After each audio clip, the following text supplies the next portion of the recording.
Assalamualaikum warahmatullahi wabarakatuh. Perkenalkan, nama saya Bunga Umairah dengan NPM 2101010018.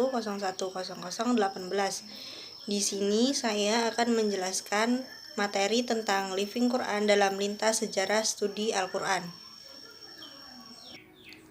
Living Quran dalam lintas sejarah studi Al-Quran. A. Pengertian Living Quran.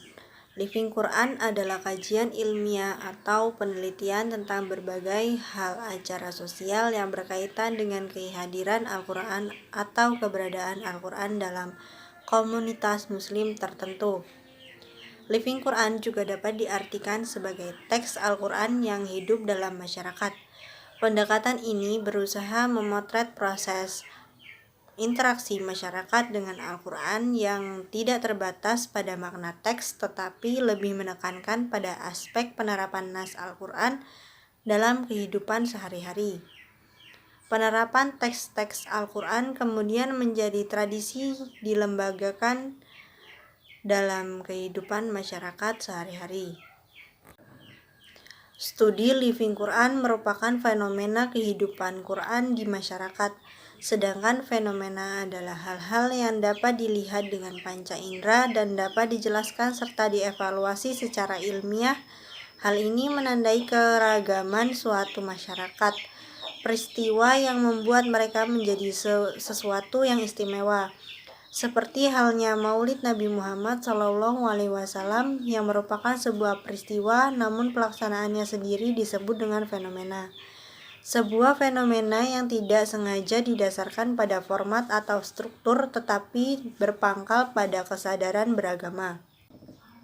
Secara umum dipahami sebagai respon umat Islam terhadap Al-Quran yang telah digambarkan sejak zaman Nabi Muhammad dan para sahabatnya.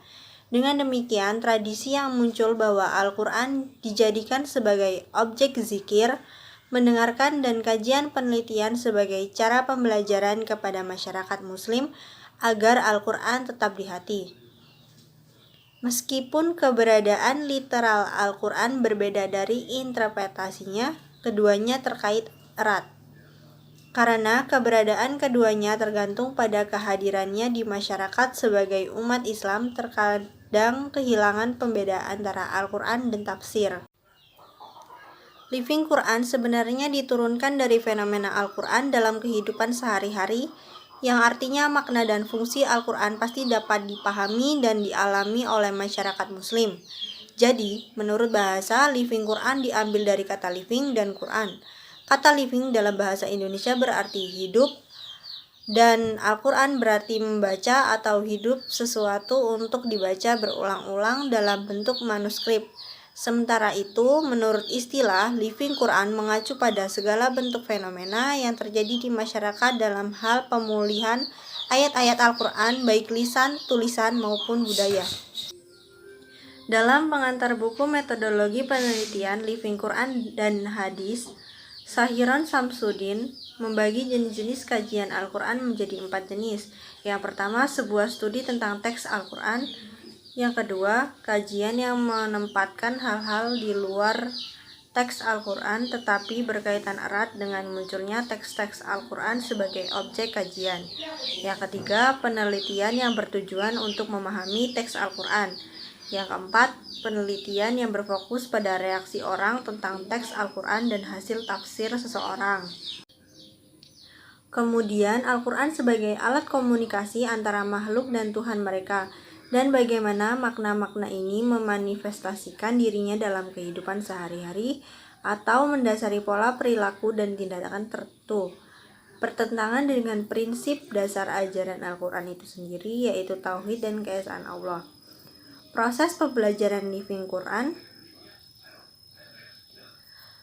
dalam konteks budaya memiliki pengaruh yang besar terhadap nilai-nilai budaya dan tidak dapat dipisahkan dari keduanya sebagai perwujudan dan bentuk fenomenal yang dimanifestasikan oleh masyarakat masing-masing. B. Living Quran dalam lintas sejarah. Sebagai aspek pembahasan, Living Quran dalam lintas sejarah baru saja muncul dalam bentuk wacana ilmiah. Ini karena banyak pemikir Muslim atau musafir Indonesia yang lebih peduli terkait dengan latar belakang Islam, sama dengan akidah, hukum, politik, dan lainnya. Agar masalah tersebut tidak menjadi fenomena umum di masyarakat, dengan demikian munculnya wacana Living Quran terjadi di era pasca reformasi, bahkan tahun 2000-an. Oleh karena itu, objek kajian berupa fenomena sosial yang sedang terjadi di masyarakat perlu alat metodologi ilmu sosial belum tersedia dalam khasanah ilmu Al-Quran klasik. Pemahaman tentang Living Quran merupakan fenomena yang bermakna dan fungsinya sebagai stimulus bagi kehidupan masyarakat yang pasti akan dipahami dan dialami oleh masyarakat muslim.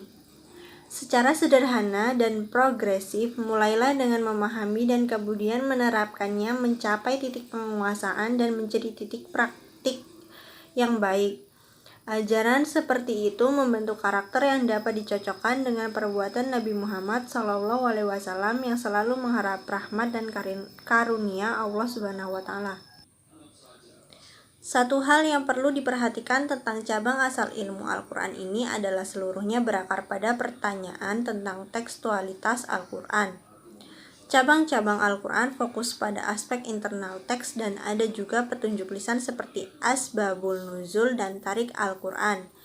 Catatan keperawatan menghayati Al-Quran sudah ada sejak Nabi Muhammad melihat masa yang dipandang sebagai latihan dalam dirinya. Ia memperlakukan dirinya sendiri dan orang lain dengan membaca ayat-ayat tertentu dalam Al-Quran.